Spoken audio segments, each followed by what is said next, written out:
Good morning friends, मेरा नाम दीपिका शाह है। मैं अंकलेश्वर से बिलोंग करती हूँ। फ्रेंड्स, आज आप यहाँ पे देख रहे हो मेरे साथ एक छोटा सा बच्चा है जो 9 साल का है।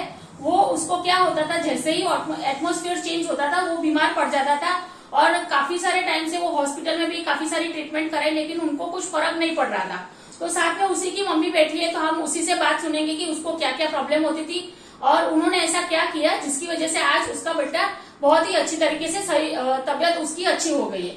કેમ છો કવિતાબેન? મજામાં। સત્યમને શું પ્રોબ્લેમ હતો? એને શરદી ખાંસી ને તાવ વારંવાર આવી જતો હતો અને આ પ્રોબ્લેમ એને કેટલા ટાઈમથી રહેતો હતો? 7 વર્ષથી આવ્યો। 7-8 વર્ષથી રહેતો હતો। હા। અચ્છા, એ સિવાય એને બીજું કોઈ પ્રોબ્લેમ હતો ખરો?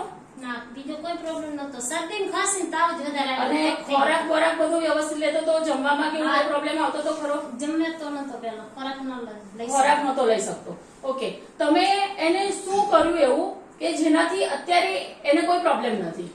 હા, અમને મેં ગીતાબેન ને ઘરે કહી હતી। ગીતાબેન ને કીધું કે મેં ગીતાબેન ને કીધું મારો છોકરો બહુ બીમાર થયો, મને બી કંટાળી ગઈ હવે તો કે વેસ્ટીન માં આવે હે નોની અને કોલેસ્ટ્રોલ ઈ પાજે એને આપજે તો સારું થઈ જશે કે। તો તમે એને કેટલા ટાઈમ માટે આપી? મેં આપી 6 મહિના થયા। 6 મહિનામાં આપી। તો હવે શું એને ક્યાંય એ બીમાર પડે છે એવું કઈ પ્રોબ્લેમ થાય છે ખરો? પેલા મારે અઠવાડિયે દવાખાને જવું જોતું હતું, અત્યારે તો મારે કોરોના ચાલુ થયો ને ગઈ જ નહીં, તો બી મતલબ એને કોઈ ઇફેક્ટ થઈ નથી। અને હવે ખોરાકમાં કેવું રહે છે? બધું જમવાનું બધું વ્યवस्थित જમે છે ખરો? બધું ખાઈ લે। फ्रेंड्स, आप देख रहे हो कि उसकी मम्मी खुद बता रही है कि वो 6-7 साल से वो काफी सारा बीमार रहता था।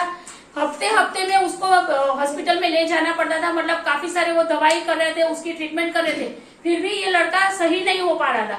लेकिन वेस्टेज की सिर्फ नॉनी और कोलेस्ट्रॉल 2 टैबलेट लेने की वजह से 6 महीने के अंदर उसकी आज सेहत पूरी तरीके से सही हो गई और आज बहुत ही अच्छा है। ऐसा कोरोना जैसा बहुत ही महामारी का वायरस चल रहा था, फिर भी उसको कोई भी प्रॉब्लम नहीं आई और आज कोई भी खाने का भी उसको कोई दिक्कत नहीं है और सारा खाना भी वो ठीक से खा सकते। तो thank you, wish you well.